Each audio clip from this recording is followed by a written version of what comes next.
Hello students, how are you? I hope all are you good. Now let's start SST chapter number 1, Introduction. What is tracing changes through 1,000 years?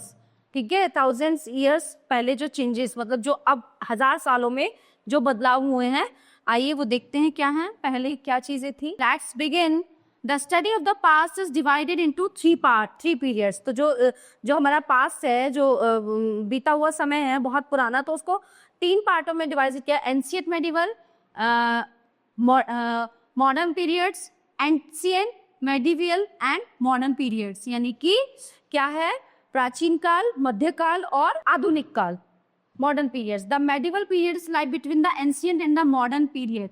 तो क्या है, medieval period जो है, जो मध्यकालीन है समय, वो किसके बीच में है, प्राचीन काल के और आधुनिक काल के बीच का जो समय है वो मध्यकालीन है. It is also known as the middle period, यानी कि बीच का समय. This period lasted for almost 1100 years from the early 8th century to the late 18th century.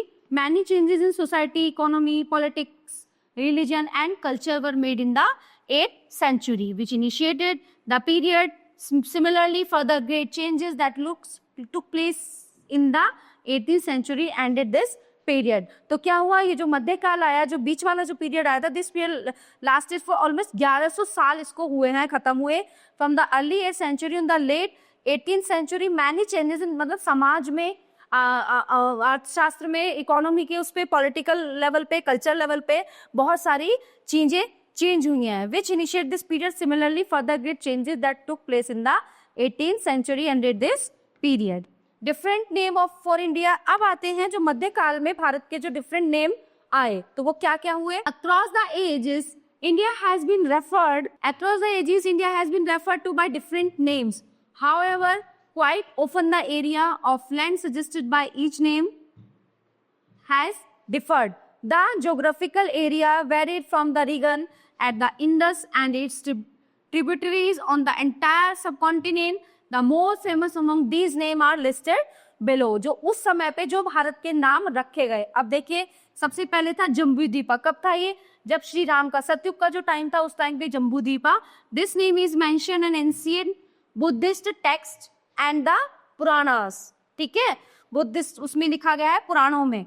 भारतवर्षा, the country was so named after the Bharata tribe with that existed in the Rigvedic time. तो जो ऋग्वेद था ये सतयुग में था, ये ऋग्वेद में क्या नाम पड़ा, Bharatvarsh. Aryavarta, the land of the Aryans. जब आर्यंस थे, आर्य थे, तब इस भारत का नाम आर्यवर्त था. This name was given around 150 BCE to the northern part of India. Next one is Tianzhu and Yintu. अब ये भी एक एक्सपेरिमेंट हुआ हमारे भारत के नाम को लेके. The Chinese use this terms of for India. What, Tianzhu and Yintu. Hindustan, this term is derived from the Greek word Indus और इंडोस. इंडोस यानी सिंधु नदी के नाम पे. Hind, this term was used by the Arabs. Hind, उन्होंने अपने अकॉर्डिंग ये नाम रखा. Then last one is India. This term was used by the British. तो किसके द्वारा रखा गया ये नाम, ब्रिटिश के द्वारा. Features of the medieval period in India. तो जो मध्यकाल था उसके कुछ फीचर्स यहाँ पे दिए गए हैं. The medieval period in India was quick eventful. Several changes took place in the socio-cultural and political life. Let us take a brief look at the broad trends in this period. 1. Struggle for power between the Palash, Pratiharas and Rashtrakutas. तीन शक्तियों के बीच में क्या था, संघर्ष हुआ था.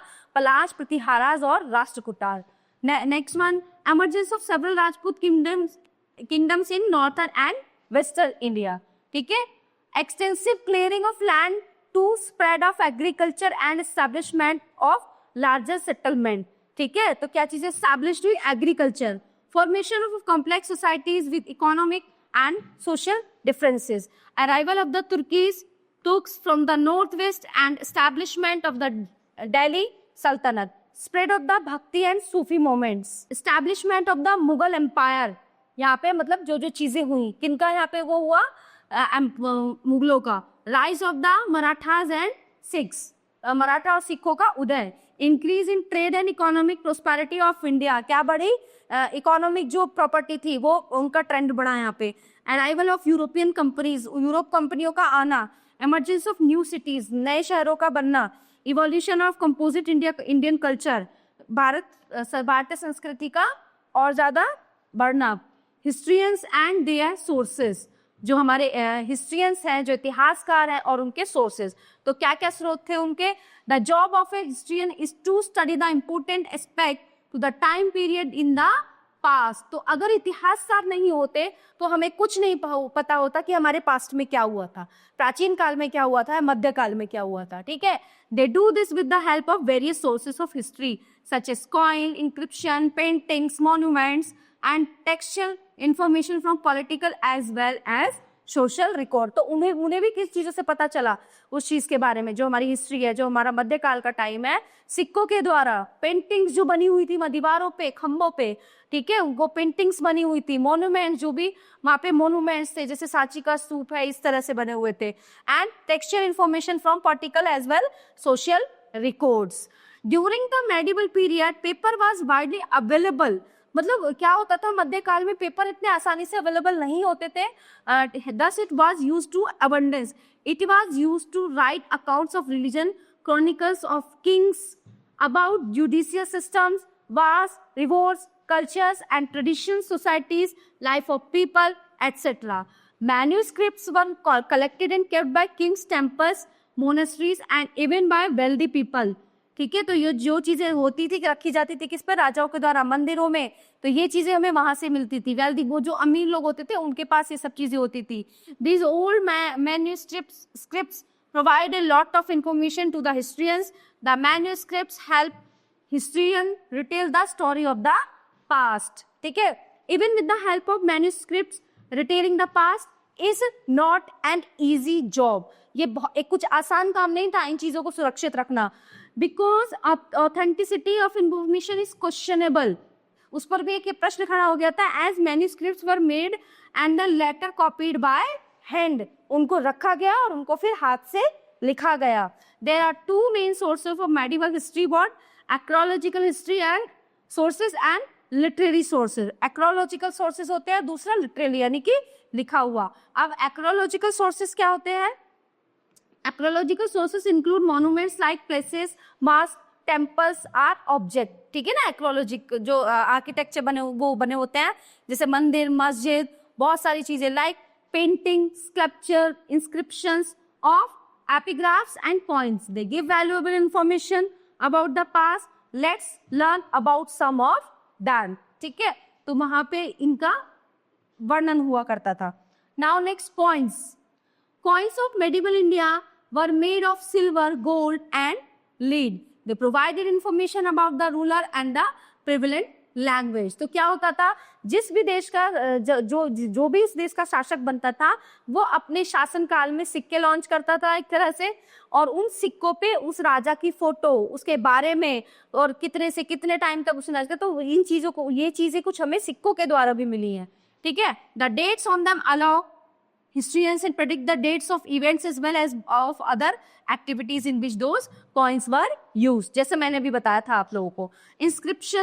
Inscription were carved on hard surfaces like stones, pillars, tombs, walls of important buildings such as temples, etc. They provide useful information like details of certain events and the date of their occurrence. They even provide details on why a structure was built and who built it. जो structure उन पे बने होते थे। Now literary sources. अब literary sources क्या होते थे?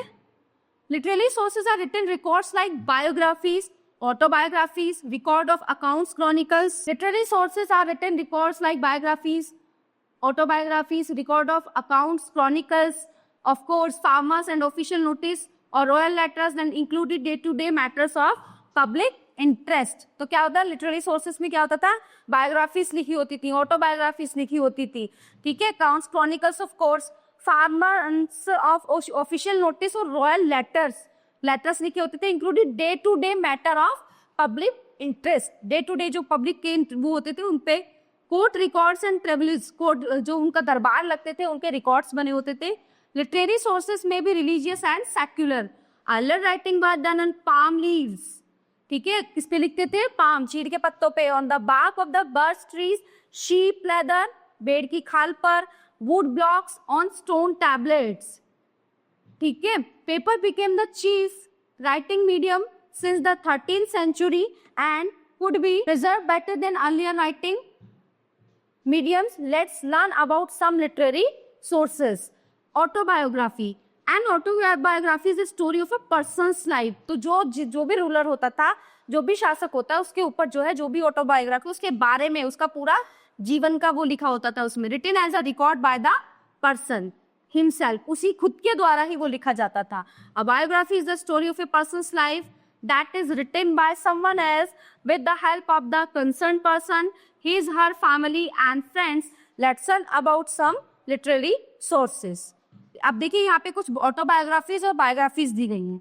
आइए देखते हैं. Autobiographies.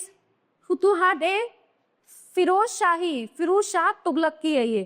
तुजुकी बाबुरी Turkish बाबुन. तुजुकी Jahangiri Persian Jahangir की है ये. पृथ्वीराज रासो चंद्रबरदाई. हुमायूं नामा गुलबदन बेगम. अकबर नेम अबुल फैजल. ठीक है, अब आता है Chronicle. Chronicles are written records of events. They were written on day-to-day basis and are arranged in the order in which they happen. During the medieval period, the chronicles were appointed in counts to keep the records.